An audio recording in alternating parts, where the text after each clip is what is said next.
Right on. We've got three dudes talking. We're back with the IEP guys. This is a special episode. It's kind of a first because we're having one of the first firearms instructors that we have on the team here. Yep. It's going to be Sal Hernandez, not Gonzalez. Rodriguez. Rodriguez? Is that what it was? Rodriguez.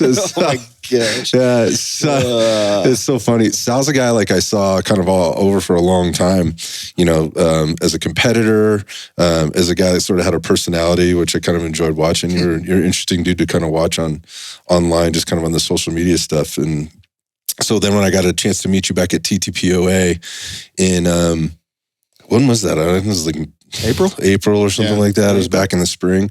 It was really cool because you're that dude. You're the same dude. And so here we are today to chat with you, and I'm stoked to do it. And then of course we got Jake Labhart. Welcome to the show, Jake. Welcome to the show. And we're back. Yeah. So on top of that, so we got Sal, we got Jake. We're up here in Idaho at Defender Ranch.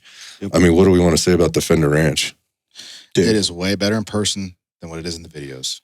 Which says a lot because the videos are pretty baller. Yep. Then you get out here and you're like, dude, this is a once in a lifetime.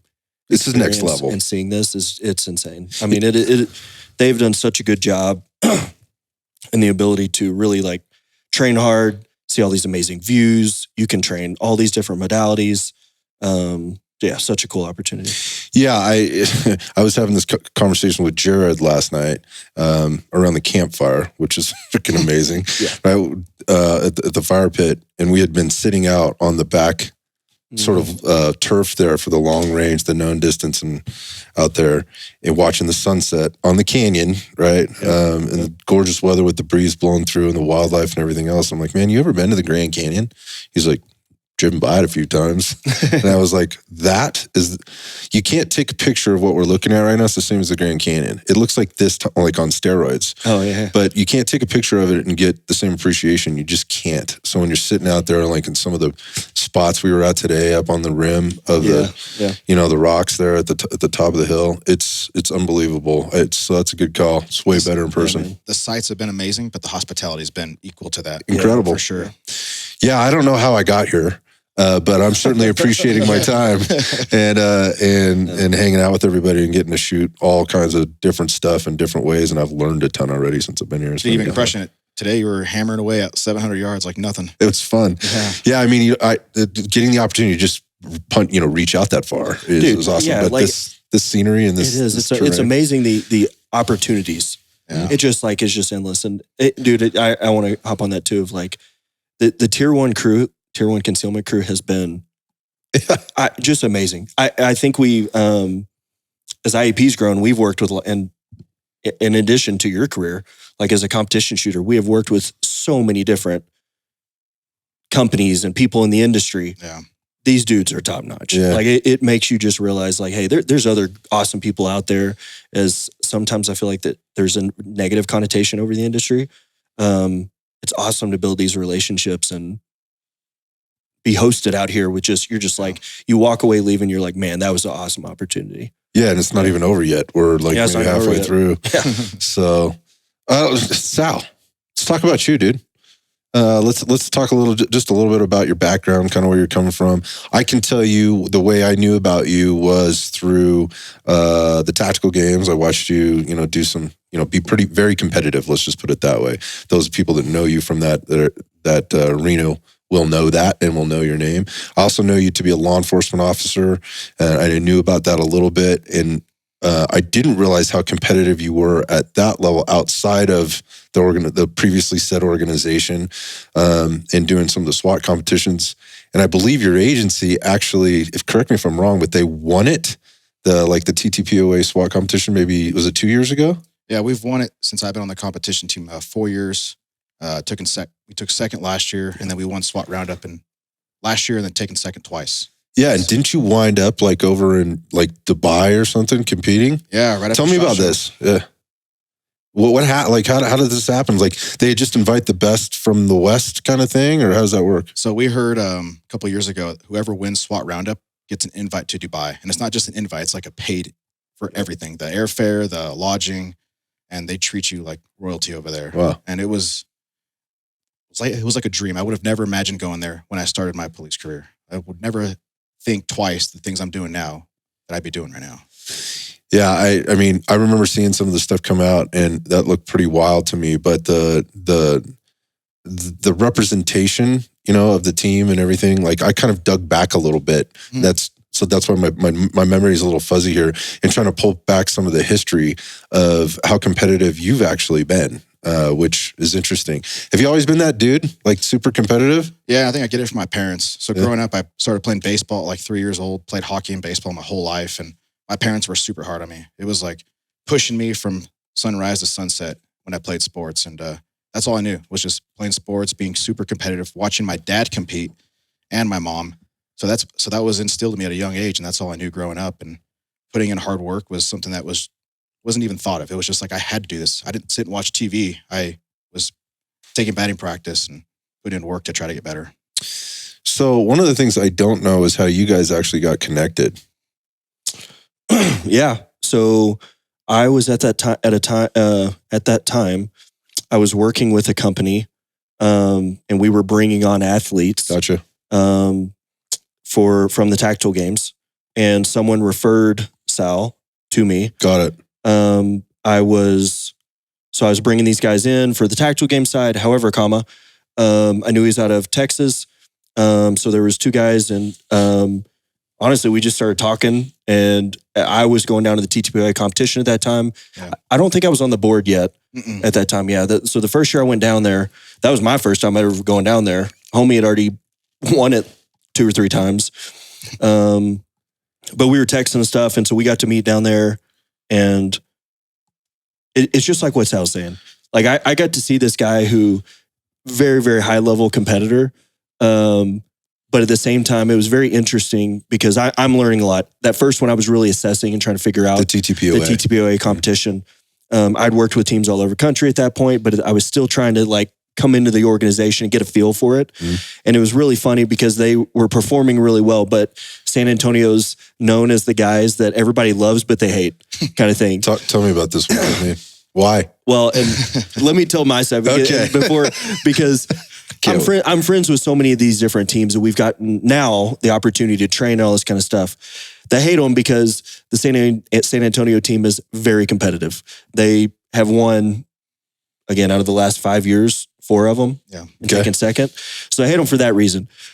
But they love them because these guys walk around and they're the most humble, respectful, and they will literally come up and be like, "Hey, man, that was a good run." And everybody's like, "Yeah, but I want to hate you so much, but I can't," because they're just such good dudes. And Sal, as we become very close friends, that's just like it's Sal. And I think they've built a culture there on that team. However, I got to see that firsthand. We just started becoming friends. I think at that point, once IEP started building our course out, Sal was like, "Dude, I would love to come up and take the class." He took the very first class. Right after that, he was teaching. Got it. So yeah, I think that was it.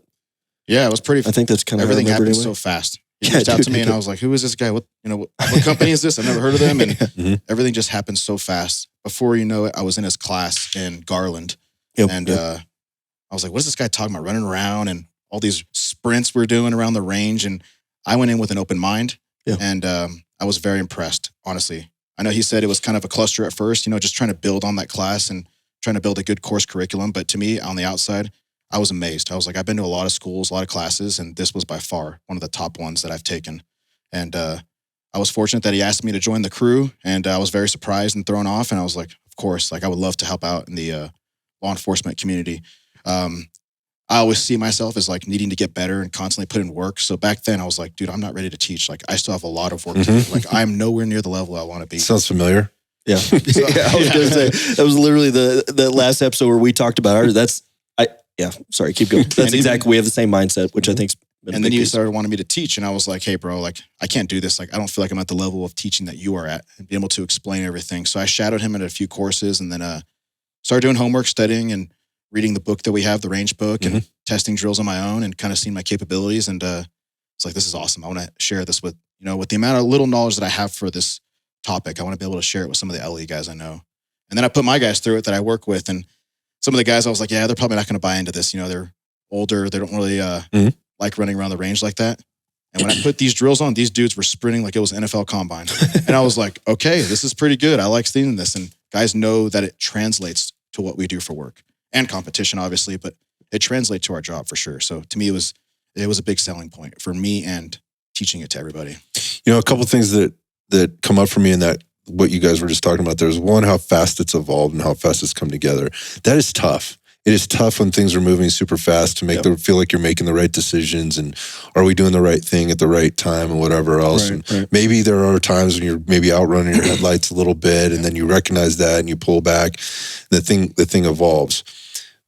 One of the things, and again, this is what's unique about this episode from the other ones that we've done together is that we have one of the instructors, the firearms instructors, on the show, and he's LE, and that is consistent across the board. So all the guys that are on the team are current law enforcement officers. And I would say to the man, they would almost say exactly the same thing you just said with regard to, I just want to help the guys on my team, the other folks that are out there, because I see value in this. I see how it translates. I see how it impacts people, and I just want to share it. So then that leads to another thing where what you were just talking about, like the imposter syndrome, like, but I don't know if I'm that good. You know, I don't know if I'm good enough to be the guy to share it. I think that is actually very common, not just maybe within the team, here, but I think it's common out there that there's a lot of quiet leadership that happens out there, and it happens through example. And you may not necessarily be put in that role of the instructor or whatever, but guys are looking to you, right? Or you know, whatever, they're looking to you. They're looking to you for direction, whether you're saying it or not. I wonder about the transition for you. You said so Jake tells me he's inviting me on, so there's some validation that maybe I can do this. Then I go home, I do some homework, right? Then I do some stuff to validate the things that I think I know for myself. Was there a point where you're like, man, like it clicked for you, like I can do this and I should be doing this? Yeah, there was. I started shooting USPSA, and I think that kind of validated everything that I was questioning on myself. Not saying I'm the best out there, but like, I was shooting thousands of rounds. Like, I can't even tell you how many rounds I was shooting a month to get better, because I didn't want to be that guy that couldn't demo the drill. Like, I didn't want to be that guy who's like, hey, run this par time, you know, and then the instructor doesn't demo. He's just like watching his students fail it. So I didn't want to be that guy. I wanted to be able to demo things at a high speed and be able to explain what I'm thinking in the process of that drill. Yeah. So I like to share that with some of the classes I teach, is like what's going through my mind as I'm going through this drill. And shooting USPSA was like a whole different world for me. And once I realized, I'm like, okay, I actually did pretty good in this hobby, this sport. And it gave me a lot of confidence to kind of show that movement translates from USPSA to what we're teaching to work. And I was like, okay, I can put it all together now. There's 3 different components, and I can put them all together and build my own style of teaching. I think that is super important. Yeah. Having like a different take from your own experience, but also the homework that you've done and the work that, you know, the putting in work in order to get there. And sometimes, like, I think a little bit of it is people telling you, like, you're good enough to do this. And the second part of it obviously is coming out from the other end. Like, am I really, and what are the pieces that I need to put together for myself? I don't think there really is a formula for this. And it gets talked about a lot. Yeah. Like, you have to accomplish this before you can do that. Yeah. I think it's a different pathway for you. I think there's a couple of things here too, as I look back on like that first class to then us transitioning, because man, we hit the ground running like pretty quick. And I think that was, again, kind of what we were talking offline. The impact that Sal and Preston specifically had early on was astronomical, whether they realized it to the fullest extent. But like what he's saying, where he's like, man, I just I wasn't as confident about some of those things. Let's all be very, very clear. Sal is one of the best shooters. And I've been very fortunate as this company's grown. I've had a lot of opportunity to shoot with a lot of good shooters out there, some really big names in the industry. Sal is one of the best shooters. And that didn't happen just in the last year. I think it's gotten better within the last year. But even then, demoing was not a problem. I think this comes back to, even though IEP as a whole, early on, please feel free to hop in here, but I felt like Preston and Sal both were kind of like, we want to be confident in that material and how we articulate the material. Exactly. Yeah. Because it was new for all of us. Not right? The skill. Like, even for me, like I felt like, it almost felt like the blind leading the blind, to the extent, like, I had all this experience when we built that first class that you and Preston came to. He made the comment that he goes, yeah, and that felt like the biggest crap show of a class I've ever taught in my life. Oh, really? Oh, dude, it felt like such a mess. Like I was just like, what is happening? Like it just in my brain, how I'd laid it out, it just did not go that way. And there was all these things that I just felt like, it just felt like a dumpster fire. These guys were like, and again, I'm not trying to be like, oh, it was an amazing class, but like they felt like it was a good enough class at least to participate in what we're doing. But I think it was because it was such a new concept that they were willing to say, wow, I see where this can go. So they were willing to step in. But early on, both of them were like, hey man, I want to feel confident teaching that material. But I was also like, yeah, I want to be confident about it too. But I think both of us, and so I think that's where the product we have now is purely because we had guys like Sal and Preston that were willing to say, okay, how do we make this better? Yeah. And we've all grown astronomically as shooters, but it's just been a process, man, of that imposter syndrome was very real for all of us because none of us were these massive world competition shooters or these, MilSoft guys or these super high count on followers on social media. We were all just really competent dudes that were willing to work our ass off and put in the time, compete. But I truly, which I'm glad you picked up on, I truly, out of all of us, every single one of us, like we just gave a shit. Like we just wanted to make a difference. And I do think that's been a big driver for how do we give back? How do we give back? How do we give back? And I think having guys like him who are cops leading from the front, it has just been such a huge piece in how we've gotten here. So I wonder, Sal, like as you take the step back to like your own guys, or when you do get an opportunity to go up from the IEP route, like what are the big takeaways that you're hearing from other people? Because I hear Jake talk about it, and I've even been there to witness this. But what are they telling you from like cop to cop?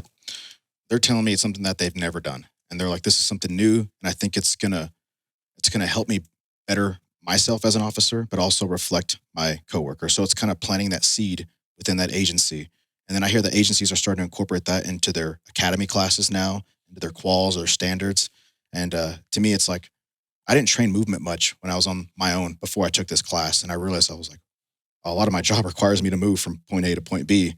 Like, why am I not training this? So for me to be able to give my personal experience to other LE guys, like, yeah, man, we had this one operation. I had to run from there to this point. And I should probably train that every now and then. And to be able to give some experience about why I'm doing this. And like, I like to give the why. The biggest thing for me is like, why am I running this drill? Well, here's a scenario where I've had to use this. And I'm not big on scenario training and trying to talk about like, my experience, this and that. But for me, it's easy for scenarios to pop in my head because I know a lot on the LE side, guys like to know the why and they like to be able to put a scenario in their head. So that's why I'm always ready with a scenario because I've been to a lot of LE classes and guys want to know like, well, what if this? What if that? That is so important. Yeah. So there was something else that came up there, but that, again, cop to cop, if you want to put it that way, and understanding that, then being able to talk through it and then have the audience or whoever's asked you that question, the participant, understand that you can connect with them at some level as a cop, I think is super important. And I know that was something you were looking for too. I was just about to say, I think that's the beauty of our class. We will generally have two of us, we'll be separate entities teaching two different groups. They get the nerd approach for me, and I'm very clear, like I'm not a cop. I didn't do anything cool in the tactical world. But I have a doctorate, and here's where this works from a human performance standpoint. We're both teaching the same fundamentals. It's not different. Right. However, when they go over to Sal and those groups switch, here's the real world application from someone who does that job. In case you wondered and you want to ask. Exactly. And I always tell them of like, and I've been around, I have worked with enough special operations units at this point that I can still, to an extent, but I tell them very clearly, like, you have someone over here who is a leader in the industry, you need to go talk to one of your own, right? And I think that's a big piece in how we've built this. Because I think that was exactly one of my concerns. When we built the class and we're like, hey, we're going to come in and teach cops. And it's like, but I'm not a cop, right? Like that would immediately should be a red flag of like, well, hang on a second. How do you know our world? I don't think anybody would disagree with that. Yeah. Like it's not that you couldn't provide value, but But there's a but here. Absolutely. And I don't think anybody would disagree with that. At the same time, doing the things to backfill we get that. We know who we are. We know who we aren't. That's why we've brought on other people or built a team around this, and we're evolving it the way that we're evolving it, getting the feedback, making the changes and the adjustments to handle that concern. Yeah. So one thing that really caught me off guard was I didn't realize how much at work we do a lot of the stuff we do at IEP, like the moving and shooting and sprinting from one point to the next. Like I didn't realize how much we were doing that until I started teaching this class. I was like, man, like we are using this a lot in a practical application. And I try not to think about all these scenarios and things that we've done, but I'm like, it just pops in. But now you can connect it. Yeah. Like it's not the scenario. Yeah. It's not a scenario. There was a circumstance where I can make a connection between what I'm doing here in a class or in a training session versus what was happening in real life. The other thing that came up for me in that is, just in the making the connection from the job, description, if you will, on the competition side, right? And the things that you're doing now. I wonder how that's helped you or how you may look at your training differently. I'm not trying to preload and have you pump up IEP, on that end, but have you approached your training for competition and all the things that you do? Because you do a lot of things any differently now versus a couple of years ago before this started? Oh man, I can't even tell you the path it's been, the hours, the thousands of rounds and hours after a call out, no sleep, going to the range and learning through failure and going to competition, getting my butt whipped, coming back feeling like I'm this tall, and just it's helped me learn how to train on my weaknesses more. Got you. So that's the biggest takeaway out of all those competitions. And I think it's me having this, I don't know what's in my brain that's telling me that I need to wake up every day and go shoot and work out and like try to be better. But like for me, it's like even on very little sleep, I feel like there's something that's telling me that I need to go do this right now and like figure it out. And if there's something that I'm doing wrong, I want to figure it out now. Because like I don't want to get one of my coworkers hurt or myself or even an innocent civilian. So it's kind of one of those things that's like I'm just passionate about the fitness and shooting and trying to help others on that path, because I know it's been a hard route for me in the matter of 4 or 5 years. That it's been a lot of hours spent. It's just people don't see that on the social media side, because a lot of it's just kind of my wife sees it and she's like, okay, you're going back out there again. I'm like, yeah, I gotta get better. I gotta be what I'm talking about. I want to be able to basically back what I'm saying. Yeah. And I want to add, I want to hard stop here real quick. I want to add something because I know he won't say it. So I will say it. So this guy, we talked briefly about the TTPOA SWAT Roundup. So they've won TTPOA many times. They won SWAT Roundup this past year. They went to Dubai. The dude's in M-Class in carry optics and USPSA, which is very legit. He shoots PRS. He shoots the tactical games, which I don't remember all of them, but he's won numerous. Won a couple. On the elite level at nationals, he's taken second, third in the past couple of years. Yeah. I want to clarify that this is not just some guy that just go and listen. I'm not knocking if you do just go out and compete and aren't M-Class or anything like that. But the point I want to drive home is this person that you hear over here talking about how hungry he is, how dedication, the ability to have that open mind. We've taken classes together. When we go, Sal will be better shooter than the instructor, but he's still willing to listen and then go out and train. It's not like he's just this low-level person, right? He's one of the, like I said, top shooters that I've shot with and trained with. And that mindset, we need more of, right? And so I think that's a very important piece I want to clarify as the listeners listening and be like, oh, that's cool. He's won the TTPOA once or twice. Hang on a second. Like he has a lot of accolades here. I guess I want to drive that point home. Part of the challenge of the journey I've been on is trying to be good at sniper, bolt gun, long range shooting, DM stuff. Scoped carbine, pistol. How many pistols am I shooting competition? I'm shooting like 5 or 6 pistols, and I got my duty pistol I got to shoot with. And then it's my red dot rifle, and it's this competition, tactical games, USPSA, PCSL 2 gun. Then it's the SWAT comps, and it's just going from several different platforms. And I'm having to spend hours not only in the range, but dry firing at home with those guns to stay proficient. And I think that's been a really challenge of this journey is like seeing guys on social media just shooting a pistol and they're really, really good at, at USPSA, they're GMs and, awesome that they've put the work in. But my mind's like, I want to be at that level, but also I want to be able to shoot a bolt gun as good as the best PRS shooter. So it's hard to find that balance and trying to be good at everything. I love that actually, because that's, what's the guy's name? Freaking lips slipping my mind right now. The guy who says, I'm not trying to be the best at working out. You know who I'm talking about. It's the actor's name. He was making fun of CrossFit or whatever in a movie or whatever. He says this, I'm not trying to be the best at working out. I guess the point of that is I think there's people have a tough time, like, what am I supposed to be good at?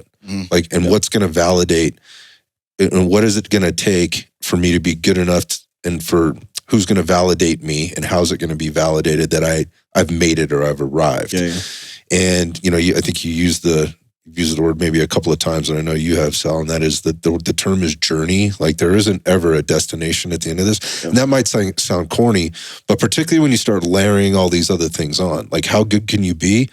I got to be honest, I've been up here for a couple of days now, and I've been on the range with you in the past. So you're pretty freaking good at a lot of things. Like, it doesn't matter what rifle you have in your hand or what pistol I've seen you, put in your hand.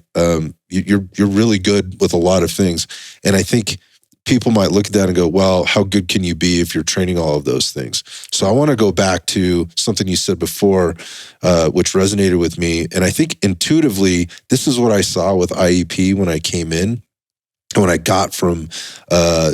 particularly got from the first class that I watched you two guys instruct with Hep and Aaron.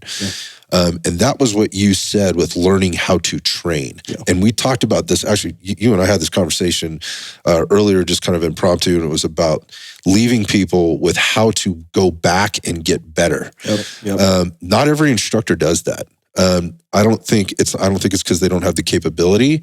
I don't think they know how to do that. And maybe nobody's ever said that to them before. And I also have seen other instructors talk about it, but they're not really doing that. You're giving them like the answers to the test versus teaching them how to find the answer or solve the problem on their own.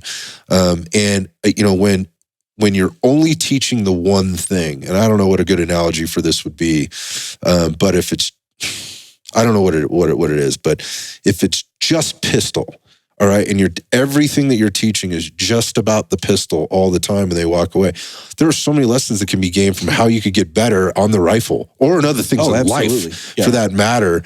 But it's so focused there, and it doesn't encompass the things that somebody could be taking away from the session or from the class or from the 2-day week, whatever it happens to be, to where they can walk back in now and know what to do when they go out to the range on their own, or when they're in the garage doing their dry fire or whatever else. They know how to do a drill, right? Because that's easy. Like, the instructions are right there. Sure. Right? But they don't know how to put the pieces together to actually get better at the drill outside of just doing the drill over and over and over to game the drill. And so I'm curious, kind of going on this, because this is something I've seen both of us as we've gone through this. I was much more of an infant, and I asked you a lot of stupid questions at times, but in the shooting process, I'm curious, like, even in the first class you took at IEP, where do you feel like you were? Because we've had so many deep conversations. We just talk frequently about this, but I'm curious, like, where were you at that time, do you think? I'm just kind of curious. As far as like my shooting career? No. Yeah, sure, you could talk on that, but like, I feel like we very much understand the process, right? Like how we've joked about this a lot of, like, even for me, right? Now that I shoot carbines and scoped carbines and bolt, right? It is very difficult. And I think a lot of people don't understand how much time you have to dedicate to be skilled at all those different things. And early on, we didn't even shoot rifle because I was like, guys, we just need to focus on pistol. Then we got it right, so it grew. But what I'm saying is, I think we've had a lot of conversations. We've taken classes together where we learned about the process. I'm curious, that first class you took up in Garland, where do you feel like you were? And like, yeah, man, I have a very solid process. I know that we've learned a lot since then, but I'm just kind of curious on where you thought you were at that time. Honestly, I probably felt like I was like Pop 1 or JV level. Really? At that time? At that time, I was like, I'm nowhere near the level that I see on other guys that are competitors, other people that are very good shooters. I was like, I'm not even in the ballpark. And that's how my mindset feels, like I'm always like that. Yeah. But right now I feel like I'm actually in the ballpark with some of these guys. But before it was like, I'm not even close to being on the field or even close to the stadium. Right now I'm just like far miles away. Yeah. And that's how I felt back then. Was like, so what's the gap? What's the gap from there to now? Yeah. Like what were the missing pieces, like, that you that now make you feel more confident or more assured? I think for one, it's actually knowing how to train. Like back then it was like, I'm going to go to the range for 6 hours. I'm going to bring thousands of rounds, so many different pistols and rifles. Now I know how to train. For me, it's like I structure my training so much better and I make better use of my time because now I don't have a lot of time at all. Like I actually go to the range with preloaded mags, with preloaded AR and pistol mags beforehand. Like I load them up. As soon as I'm done with the range, I go back home, I load them up again. Because in case there's another, say I get like 2 hours the next day, at least I have mags loaded up because that takes 30 minutes to load up. Smart. So it's time management, but it's also having structure. So now I go to the range and I'll have like 3, maybe 4 drills that I run. Right. And I only go to the range for no more than 2 to 3 hours, but it's like, I have to be in it. I have to literally be focused 110% that every shot matters. Everything that I do matters. Because if I'm not in it, then those are just reps that I'm just wasting ammo and time down range. Yep. I've gone to the range and I've literally pulled up and I'm like my mind was not there. I just went home. I've done that at the gym before, and other things in life. I think his name's come up on our show before, but we talk about Mark Smith from JBS. Oh, yeah. Mark has a very good way of delivering the information about how to train, like what's going through his head. He can take something that's very complex and deliver in a very simple way. I mean, he's very good at that. He's very, very good at that. And some of the things I've taken away from him is how to train. Mm-hmm. Like how to do the thing that you see somebody else doing so well. And it's breaking it down into its constituent pieces. In that training time, the training session, there's some very like high level stuff and there's some deep level stuff you can get into, but efficiency of time is super important. Yeah. And like, what are you actually getting accomplished and what's realistic in terms of what you can get accomplished in this time? That's something I don't think a lot of people actually think about. I know I've showed up to the range before with guys and been like, I've just kind of depended on them to come up with the plan for the day. And that's what I hate because a lot of guys ask like, hey, like I get asked all the time, hey, can I go train with you next time you go to the range? And my answer to them is like, absolutely. But there's things that I need to work on that probably you don't need to work on. And like, I don't want to put people in a spot where it's something that's not going to help them. Because like I'm really programmed to do training in certain things that I need to get better at. But like say you or Jake need something else but that may not work for me.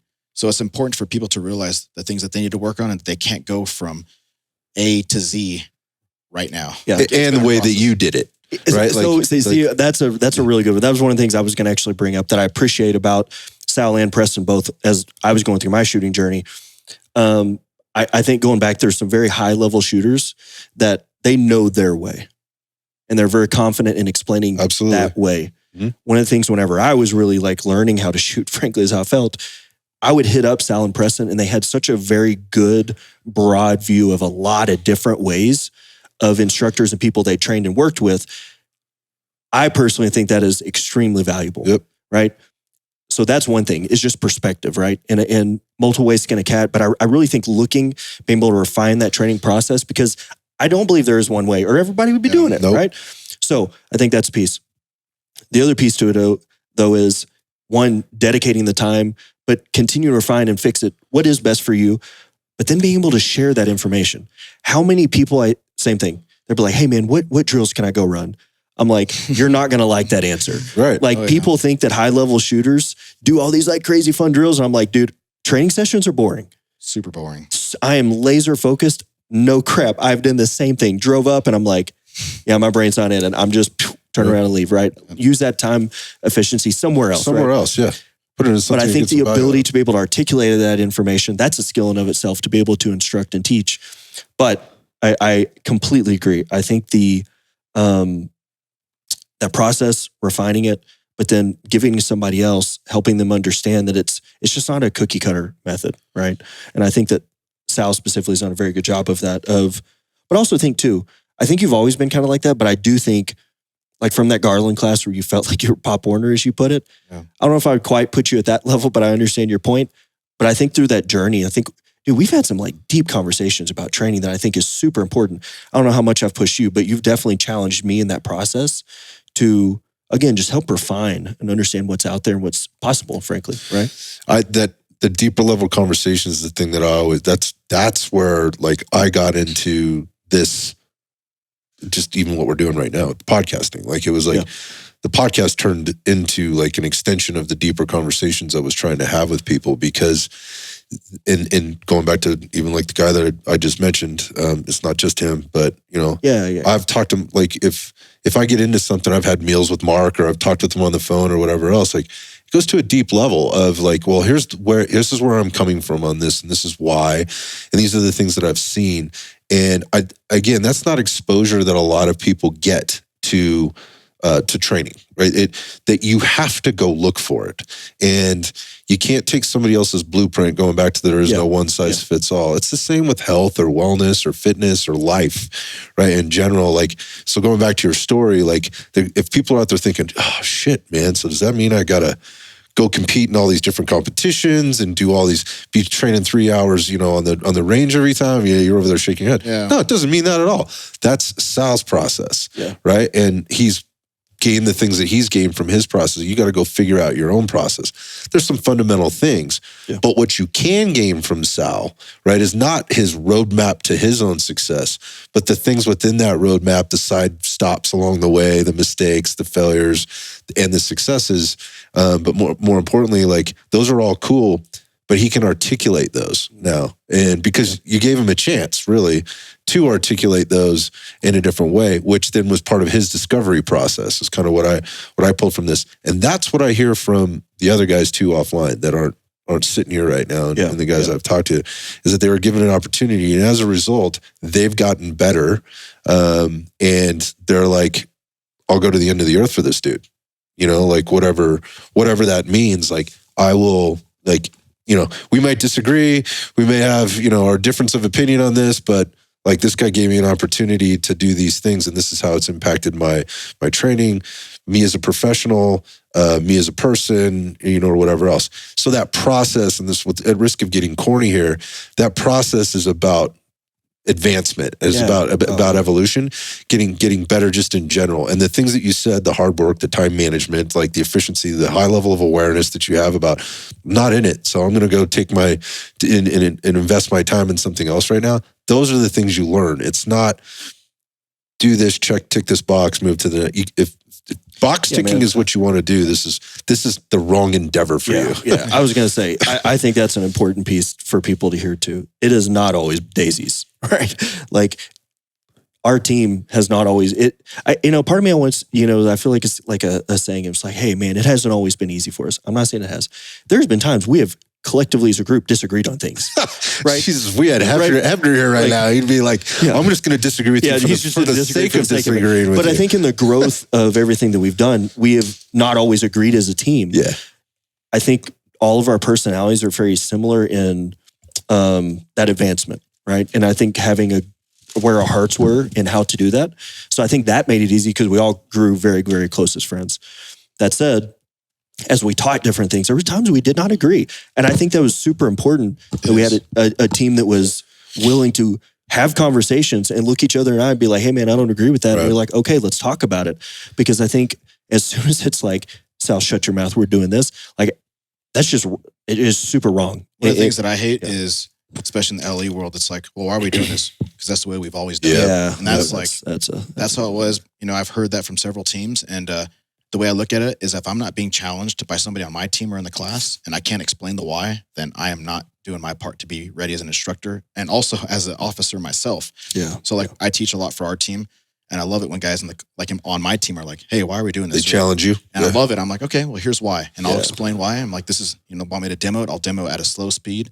I'll talk through my demo. I'll show you at a fast speed, and like, oh, okay, that's why. And to me, being able to explain and do it yourself is kind of a way you kind of can back your talk in your experience. And I'm not saying competition's the end all, because there's guys I work with that are phenomenal shooters that don't compete. I just compete because it's a passion of mine that I've grown up at a young age playing sports. It's like, I just don't know what else I would do with my time. That's why I love competing. It's just like, and it's absolutely a gain. It's also like, it's absolutely, I do think it's absolutely been a huge part of your process. Yeah. And again, I think because we've talked about it before, competing is a great thing. It's not the end all be all. Yeah. You've got literally one of the top guys here. It's not the end all be all, but it's a great tool for your training. It's never going to be someone shooting back at you, but it's a great tool to enhance for your training. because I think that's another one that he has been a really big advocate for. And I also think too, another thing I will give him big kudos for, even whenever I was not, I don't think I was a bad shooter, but I wasn't a great shooter. I still demoed things, but Sal has been awesome about coming in and being like, hey, we need to demo everything. He has been a huge advocate for that. Not that anybody I don't think was like, no, we shouldn't, but I think he's been really big on that. And I think that was really important because it's been interesting to me. And again, this is a cop, right? Knows other cops, right? It's been interesting to me when we teach classes that guys have come up after and been like, hey man, thank y'all for actually demoing everything. To me, like I didn't even know any different, right? But Sal made it such a big point, and I think it's been important for us as we've gone through this process. I think on the LE side, it's like demos are important. From my experience, however many years I've done this, is like you go to classes and you got those instructors like, this is the part-time, like, stand by, beep. And it's like, whoa, can you do this? Like, it's like, and that's on the LE side mostly. On the open enrollment courses, I don't see that much, but the personalities type A on the LE side, it's like, well, if this guy's making us do this, why can't he do it? Kind of questioning. The guys I work with hate when I demo, so I don't demo as much for them because they're probably tired of seeing me shoot. So what do you do? I explain it, and I know their capabilities on some of the drills. If there's a drill that it's a time hack where I'm like, hey, you have a part time of 1.5 seconds, I'm going to demo it. But if there's a drill, it's like we're just doing the fundamentals of like, hey, let's just say decelerating into a position. Like, I'm not going to demo it 1,000 times. I may talk about it and like do a slow demo. And it's like, okay, now you guys are getting reps. But if I'm demoing a standard, like they're going to see me do it whether I pass or fail. Because a lot of my standards are pretty hard where it's like 50% pass rate for myself. But that's because I want it hard for me, which is going to help others get better, even if they're not even at 50%, say they're at 10%. And I love it because the standards I put on for some of my coworkers that, say it's 10 standards, they only pass one of them. Like they still want to, like, Sal, send me that list of the standards because I'm pissed off and I want to get better. And I'm like, that's exactly what I want. That's a culture. Yeah. Yes. That's culture. I don't think you can tell people to get better at it. You can just encourage them to want to get better at it, or however they need to be motivated. And you would know that because they're your team guys. But so you hold it up in front of their face and they ended up going after it, in somewhere in a positive way. There's something you said there that stood out to me from a previous interview. The guy you and a lot of people probably listen to the show know, and that was Matt Pranka. He had talked about how, sometimes he would go out to train and he would ask his guys, like, I want you to demo this, or I want you to teach this. And they would just be like, no, I'm not ready to teach that. I don't know it that well. I'm not that good enough. And I think what he'd said was, I'm paraphrasing here, that he's like, no, you do know this, and just go teach it. And he would allow them to go through the process of verbalizing and showing and demonstrating and all the things to get that process going of like, this is how we share information. This is how you learn. You learn by explaining it to somebody else. And it is not going to be perfect every time until you find that. Because what you find a lot of times, and I went through this in my own career as a coach, and you often start, and I don't think it's a bad thing. It depends. There's a big depends here. But you start oftentimes by parroting what you've heard somebody else say. Right? That you respect or really resonated with you in a way, right? And whatever. And so you're saying that, and then you're recognizing after a while, like, well, that isn't impacting everybody the same way it impacted me. Like, how come they're not getting it, right? And then you go like, okay, well, maybe I need to change it up a little bit. So you try to mix it up with something that you're thinking might be good. And you're going, oh, that sounded fucking weird coming out of my mouth, or something like that. And also, I'm also laughing. I'm thinking like the first classes we taught to at that point in our careers, it was like you said things that like you'd heard before and you felt like it kind of applied. But then like as we really started growing, you're like, I can't believe I said that. Like golly, that did not make. Now again, it may have landed, maybe it didn't. I don't know. But there's just, as you say that, I just think back on what we know now versus like what we knew then, and how the company, but really the course has grown so much, right? And it's wild. I'm just thinking back on like the first time I taught on my team, I had like 3 pages of notes, like on a clipboard. I was like structuring like notes on how to like explain this drill. I was so nervous. Like back then I was like, I cannot believe I was that nervous because it's your coworkers. You don't want to fail in front of them. I remember having all these notes to be prepared. Now I can show up to a class and not even have anything because everything's in here now. Well, you recognize, you cut out, you take the meat and you spit out the bones, and the things that you find are important. It's all important, right? But there's obviously you have to prioritize things and deliver it in a way that people, that it resonates with people, and obviously you have to speak to the larger group and also understand like whenever you're training somebody, especially high level performers or whatever, you may have a bunch of low level performers mixed in there in that way too. And kind of who are you teaching to? Understanding that there's this upper 10% of people that need something very specific. You were talking about like if you go out and if the three of us went out on the range and trained, like you're going to be doing things, which you too, but specifically, I'm just going to go ahead and say it. I think Sal's a better shooter than you. He is a better shooter. I get after yesterday. I might get him every once in a while, but he is a better shooter than I am. I was stirring the pot. The point is understanding who your audience is, right? And how to teach to them. So you have this upper 10%, then you have this middle, kind of maybe, 50%, right? And then there's the lower 40%. And you hope that some of the 50% can, and I think most of them probably are trying to push into that upper 10% people. So you're trying to expand that group. So you're trying to push that group, but you can't let the 40% down here kind of drag you down. You have to understand how to give information with an expectation that you need to be able to do this. And I'm not going to teach to that. That's a skill in and of itself too. The teaching side, that skill, I'm curious to hear, because I know you said early on you felt hesitant, but this is a topic that for me, it's been important lately. It's like years ago, it was like, hey, we have to teach to the lowest common denominator. And I'm like, that's BS. Yeah. That's BS. And like some guys, I've heard some guys say that with classes, like, hey man, we have to be careful here. We have to make sure that like the lowest person gets it. And I'm like, BS. I would rather overload them with information that they don't know, that they're willing to self-explore when they get back on their own. Yeah. Encourage them to do that. Exactly. Yeah. And to me, it's like, hey, if they don't know this, it's not their fault. It's maybe they just haven't been exposed to it. It's okay. Yeah. And also though, I do want to actually clarify that. I also, though, don't think in our classes, though, I think we've done a good job. I don't think that I've never felt people being left behind, right? Oh, yeah. I think the way that we present the material and because I do agree 100% with Sal, even if you don't know it in that moment, there's a little bit of ownership there too. Sure. You have to go self-explore. Yep. We've given you that information. I think as we've refined it, as we've built that process and the education piece, I've seen I don't want to say a big shift. I think more so a shift in our ability to present the material. Oh, yeah. Whether you're the high or the low, I don't think anybody from our class has ever left and been like, I didn't learn anything. You know what I mean? And I think that, I feel something proud of that. I think we've done a good job on that. Yeah, I think being self-critical of that, I think is super important, but there's also a team of guys that are going to be honest with one another and with, and with themselves about like, and you've already you guys both articulated that, just kind of the growth pattern and how things have evolved.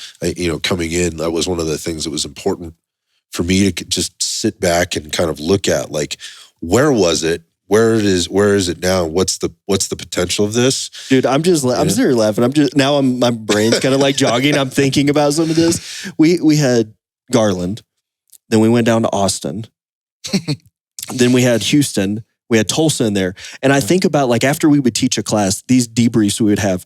And I'm kind of curious to hear your thoughts on this, but it's funny for me. We would have these debriefs after every class. One, we were tired. Two, because it was this new journey that I think all of us were taking and trying to figure out, we would sit there and we would have some really good ideas. And I think we did a good job of refining. But I remember there was times like we'd be driving back and I'd be like, I was just like, what is happening? Like, there's so much information we were taking in at that point. Yep. Right. And that was kind of the goal. The first three, we really wanted to give back to the TTPOA. So they were free classes. At the same time, we were obviously piloting and refining. We were getting great reps teaching. I think we were going through our own shooting journey. But I think back to some of those debriefs, and I remember there was one time actually in San Antonio. That was, I guess, the second year when we had that kind of instructor development class. I don't remember what it was, but we were all in there like going over this thing. And Aaron Duggar, obviously, he goes, yep, Jake, you just need to leave. Because like my brain, he could see on my face, like my brain was to the point where I was like, it's about to just explode. Because everybody had all these like, either were good ideas, the but it was idea just fairy, so, the good idea fairy came in. But I'm thinking about those first debriefs we'd do after those, and dude, it was... Yeah, so that's part of the journey and the process too, of understanding how to do that well. And I think, again, without giving people an opportunity to go in there and do that, and it getting wildly out of control, at times it doesn't evolve. But again, I think that was in my opinion, to where that class is now, and that class has boomed and taken off. it wouldn't be there if it wasn't for. No, I'll tell you what. So like all of us on the crew, a lot of LE guys, we're good at having ideas, but we're also good at not making those ideas happen. Jake has been the one, we've kind of planted those seeds in him, and he's been the one to actually grow it. So he's been, and he's not going to say this or take credit for it, but he's been the one that's actually been leading from the front. We just kind of been on the back end, kind of giving him these ideas, and he'll talk us out of some of them and be like, that's probably not a good idea. And some of them has been like, that's actually a good idea. And he's done a really good job at actually making this happen. So, what's interesting, what's interesting is, and I said this, and I may have said this at the beginning, but I said this before, I know, that the team in and of itself is interesting to me, because maybe there is another one out there that I'm unaware of, but a collection of guys, or a collection of dudes that are all active law enforcement and active at a high level. Yeah, and some of them are phenomenal shooters that a lot of guys are not big on social media. But these dudes are very good. So that's an interesting point too, is that they're not a bunch of like, they're people that are not as popular as you are on social media, right? Okay, yeah. So let's just put it that way. In fact, they don't want to be, they don't have any desire to be. Yeah. They're all high performers in their own jobs, on their own agencies, on their own units. They're all working in specialized units at some level. They've all been doing that for quite some time. They're all leaders on those teams at some level. And so going back to like the challenges that we're talking about learning and teams and growth and who's better and how do I get better? And, look, from my outside perspective looking in, like there's always drama inside special operations, law enforcement teams or whatever, like egos and things creep in. Yeah. It's like any other team, right? Any other team of competitors, if you will, or high performers. What's very interesting to me is that how the group has come together from all of these are all those guys, and they're all in this, and they all say exactly the same thing in one way or another, form or another, when I'm talking to them on the side, about Jake, but about how this thing has evolved.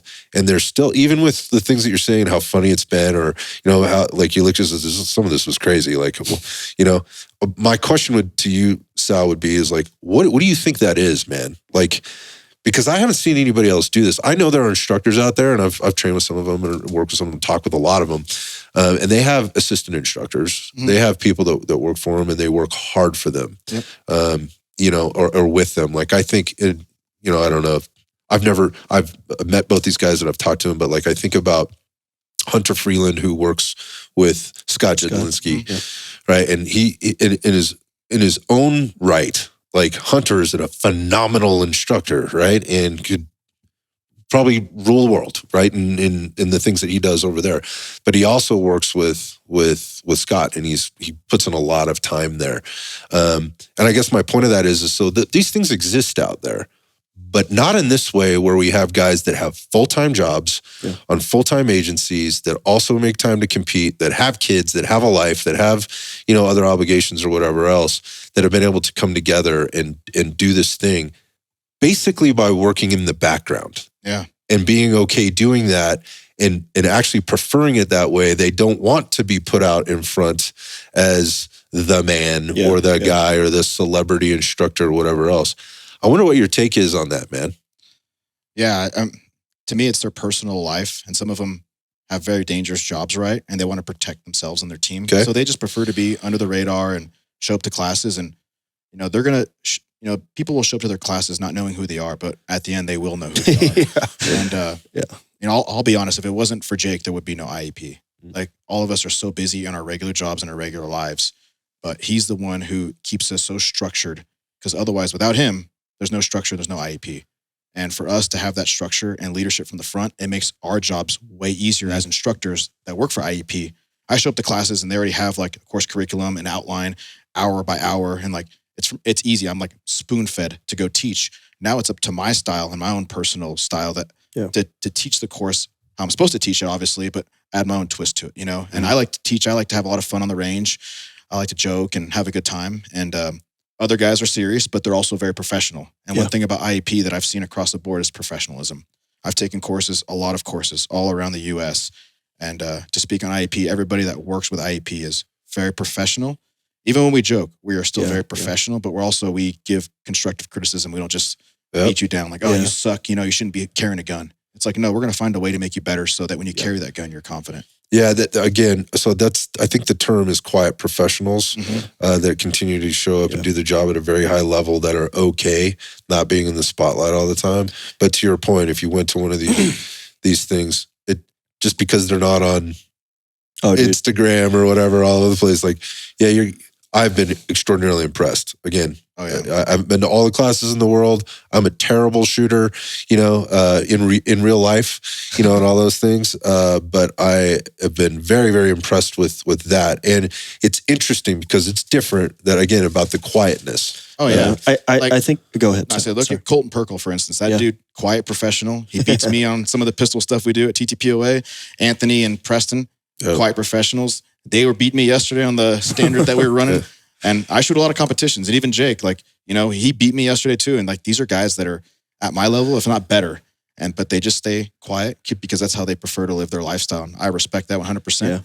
The reason why I'm a little bit more, active on social media is because I like to compete. And part of that's want to share my experiences with everybody else in the LA community that, hey, nothing wrong with that. You can do that, You can go out and compete and have fun. And I think about our team, and I think a big piece of that, because we've had other people ask, we're growing to a level now that I sometimes get hit up by people and they're like, hey man, I've got so-and-so, I think they'd be really good for your team. I'm not saying they wouldn't be, I don't know, but a lot of it was organic. It was, I think we found each other kind of thing. I didn't have a requirement going in. It wouldn't be like, okay, this person has to shoot this level and have this XYZ, whatever, right? Mm-hmm. It was, I think we just kind of it just like magnets to an extent, in the sense of we all had a very similar mindset of we wanted growth in the community. We truly cared. And I think it's a really good group of people, right? The professionalism piece, is something that I feel like we've taken pride in, of just like Sal said, we love to have fun in the range. We love to get to know the names of all the students or the people we're teaching. We want to stay in contact with them, all that kind of stuff. We'll joke and stuff, we'll poke or whatever, but we try to maintain professionalism at a very high level. That was something super important to me. And I think I've even said it at times, but I've never had to be like, hey man, that wasn't professional, right? Because the crew was already like that. It was just setting a verbal expectation. That said, as I've looked and we've brought in more and more instructors, proficiency there has to be there. And frankly, if they don't have that, we demo everything. So there's already that is a flaw in the system, right? But we've had good shooters, also very good shooters in the class that don't work with us, right? Because that's not the only piece. Mm-hmm. You have to have the mindset. You have to have the understanding of where are we going and have the heart to truly make a change. It has also not been easy. So are you willing to put in the time? And I think that just collective combination has just made it super easy, because we haven't been, hey, send us your resume. It hasn't been like that. Frankly, it's been about a lot of other factors outside of their resume. Because you made a point of hey, these guys are top on their teams and these different things. I've worked with thousands of special operations guys at federal, local, MilSoft. These guys, I actually love how Sal said that. When we teach classes, they don't know them. By the end, they remember them and they will not forget them. They are some of the highest performers, frankly, I've worked with in the tactical community at all. And so their ability to teach, make an impact directly in that person's life, I think is another big one for me. It's just that's who we want on our team. And that's how we've chosen to build where we're at. And I appreciate him saying that I've been kind of the one, but I do not feel that way whatsoever. They stepped in, kind of in the last podcast, we talked about it. They stepped into my life at a time that was rough, right? And it has been huge to have them come in, impact my life, but then feel like a purpose to really go out and make changes in this community that I genuinely do care about. And I do not think for 1 second that I've been a very small piece of this, frankly. It's really been them driving and giving me the motivation to continue to try to allow us all to grow in this. I think, unfortunately, frankly, I would love to be one of the behind the scenes guys. I just think, and I guess unfortunately, I came in with this concept. I didn't know what I was doing, but they allowed me to kind of continue to grow this. So it's been an interesting journey. It's unique in that sense because it is very different than I think what a lot of people see publicly on how people grow a business in this particular genre, or their, following, if you will, or however else. It often is kind of about one person. And again, that actually presents a little bit of a challenge. All the things we're talking about right now presents a little bit of a challenge in terms of what is IEP and what is IEP doing, which is really the purpose of what we're doing here right now, is giving these guys a voice in a little bit of a different way. So it's not just on, all over, social media and Instagram and that level. And you are a bit more public. So this makes sense that we're doing this, but this is a term I've heard used maybe by an aforementioned person that I mentioned on the show. I sit here and I'm listening, and I don't take it as hairbrushing, brushing the other person's hair. What I see it as is a lesson in how to build a team, and that it can be done in a different way, and build a company and build a culture in a different way. And sometimes that is about allowing or recognizing how you contribute in a certain way into other people's growth, which ultimately helps the company grow, right? As a whole, being okay with that, like confident in that, where the ego is kind of put to the side, and being able to take that feedback, or, also joke around, but also sit back and be reflective. You talked about the debriefs. That's a great way to do it. But it's the conversations and the back and forth, and the like, not expecting to be told what to do all the time, but at the same time needing leadership, right? Sure. And direction, and not being afraid to speak up, going back to the, like, well, why are you doing it this way? Well, it's because the way we've always done it. And then maybe, I don't know if you've been in this situation, like, I don't think that's the right way to do it. Wow, is that met? Particularly in your profession.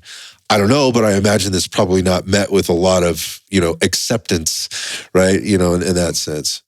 I think kind of working with IEP the last 3 years, I want to say now, is I'm actually lucky that Jake isn't demanding and like, hey, Sal, I need you to teach 8 classes a year, because I get so burnt out. And I get asked this all the time, like, hey, Sal, you shoot a lot now, you compete a lot. Like, when are you going to retire and teach full time? And I'm like, I love competing and I love doing what I do for work. Yeah. Like, I can't picture myself right now retiring from SWAT and like just piecing out and teaching full time, because I love my coworkers. That's the biggest thing, is I love doing what I do and working with the guys.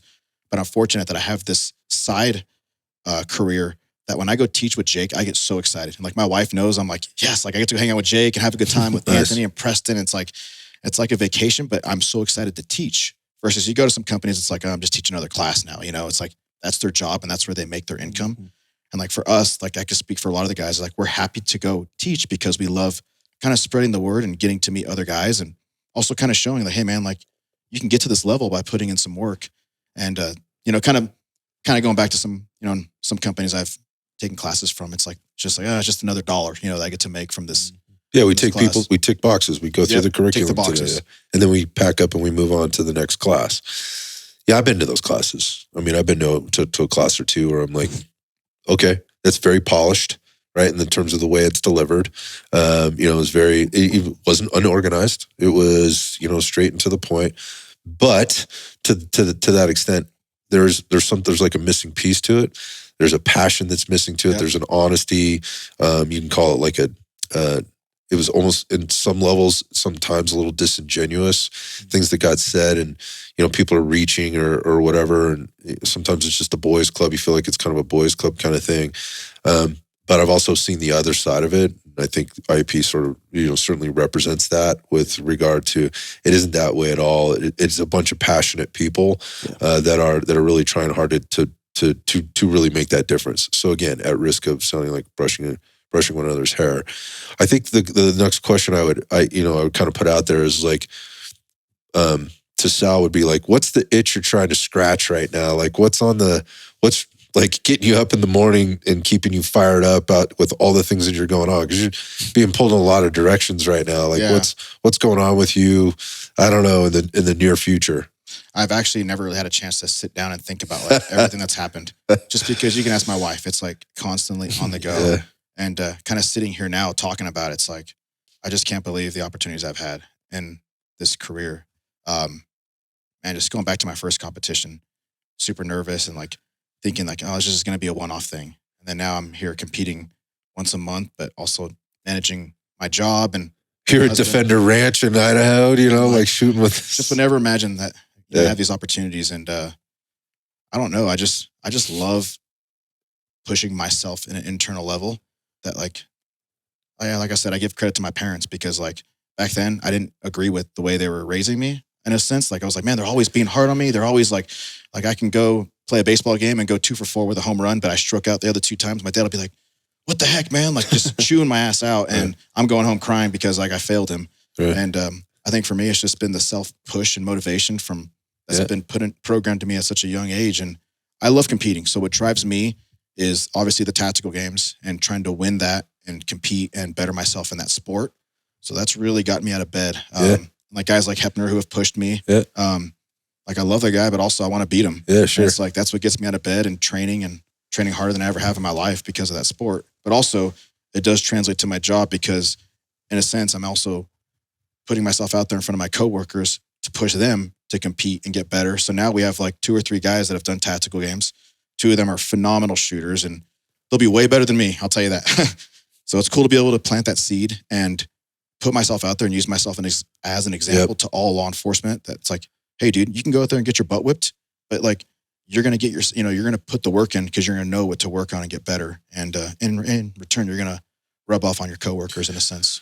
That's huge. And so I'm glad you went there because I think what I take away from just this conversation as we're kind of wrapping it up here is that there's so much talent that actually does exist out there that people don't understand. They don't know. They don't know about it. The dudes or the people truly doing work to get better are fucking busy putting in work to get better and don't necessarily have a lot of time to be out in the public, talking about themselves. Yeah. And that's not a bad thing, right? I'm not saying it's a bad thing. They don't necessarily have a lot of time or it's just not in them to do it or, they're very focused on the thing that they're doing. And like when I come to environments like this is where I see those people. I'm like, holy crap. Like this person is uber talented here. Like where I had no idea, was this person been living under a rock? No, they just been living their life doing work, or whatever. And this is something that they do, and this isn't their profession, right? Or maybe it is. Yeah. So I think it gives some perspective to like, you don't have to be that guy to be recognized or to make an impact. You just paint a really good picture there of like, just do your thing, work really hard, and it'll likely rub off on the team members that you're with as a law enforcement officer or whatever else. I've said this quite a bit lately. People probably think I'm an idiot at times for saying it, but I think like people talk about police reform and leadership and they want to put blame on, the brass and the higher ups, and legislation does need to change. And there are poor leaders in leadership positions, that is for sure. But, and there are the new cops coming in. Are they any different than the new cops that were coming in 10, 20 years ago or whatever? I don't know anything about that. But what I do know is there's a lot of dudes like Sal, and they're in the middle somewhere. And the leadership really, for me, like when I look at it, is like, those are the dudes that could influence and have the most influence on an impact on the entire institution. Yeah. And so giving, again, just kind of being that example of like, look, this is how it does impact. And there may be opportunities for you outside of that. You don't have to give it up. Like, you don't have to give it up. Just, you may be able to contribute, maybe make some money. I don't know, if that's your goal. But this is what I get. Like, I get that if you had this opportunity and you wouldn't have to take time off work and it wouldn't cost you a bunch of money to do, like you would do it for free.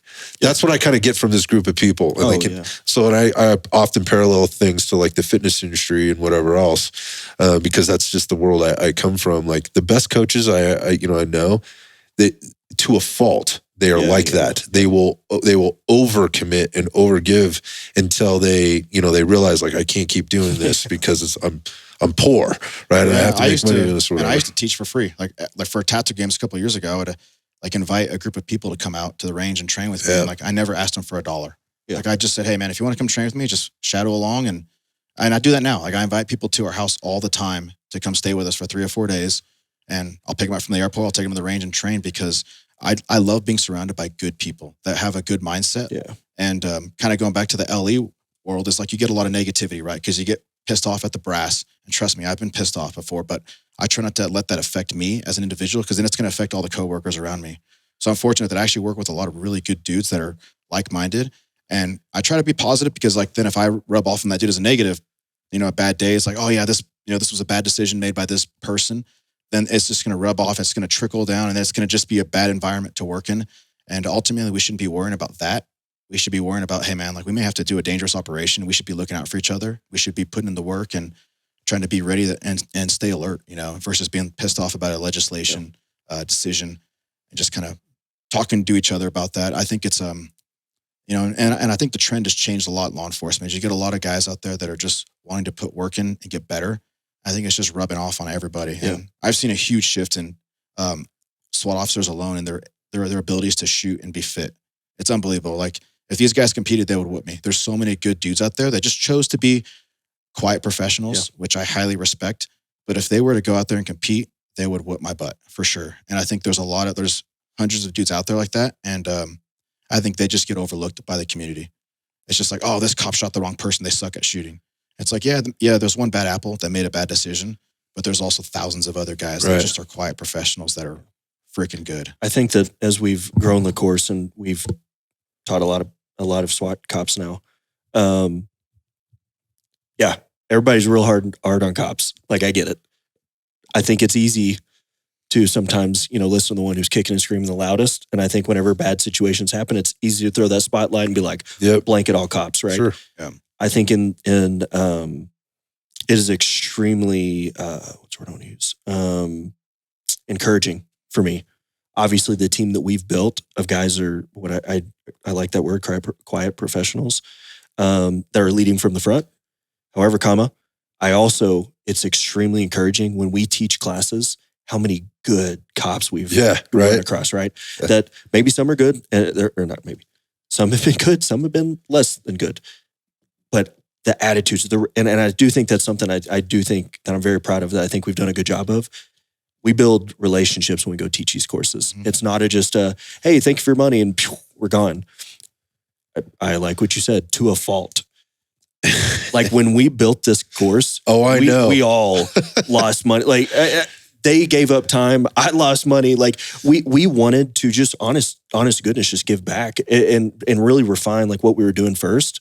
But I think the relationships we built along the way, and then to the point where it just boomed all of a sudden, it took off. And we're like, okay, we can't just keep doing this for free, right? And so then we start making money off of it. But then I think that something I appreciate about our team is, again, I think we're really good at building relationships when we go teach these classes. And literally these guys we'll teach a class and here's my cell, my email. If you ever need anything or a conversation, and they don't just do it for like willy-nilly. Agencies will call them and be like, hey, and ask questions. And it truly is building a relationship. And I think it's extremely encouraging for me, not a cop, to see, one, that there's people taking our classes that are good and have the right mindset they want to actually grow. And then we have super high performers that a lot of people may not ever know about, but they are out there crushing it, right? And so I think that's encouraging too, in all the negativity that... And I'll be honest, like us being on here is like a good way of coping with the job. Because like we see a lot of bad things, Like I'll be honest, we've had some really bad things happen to our team, like last year. And I think for me as an individual, having guys like Jake and Anthony and Preston.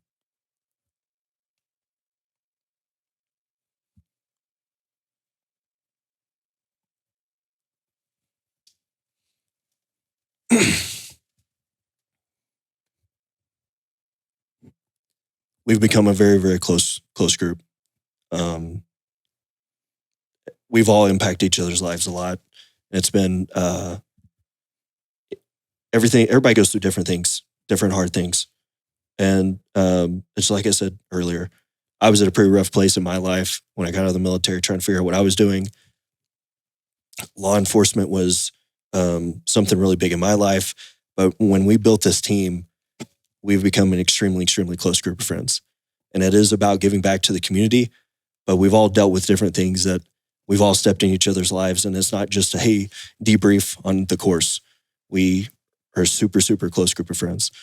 And yeah, I think just like, and trying to encourage like the community across the board, like that job should not be your life. Like some guys take it real serious. And I hear that a lot. And I try to stress that on my coworkers, like, this is part of your life, right? But it shouldn't be who you are. Right. Like, you need to find ways to cope with the job so that it doesn't eat you up and you end up eating your own gun. Because I've seen that happen a lot, and it's heartbreaking. And I'm thankful for these guys because, it's been nice to cope by having guys like this that put a positive influence in your life so that you don't think about all those bad things that have happened. And it's been a journey that's helped me physically, but also mentally.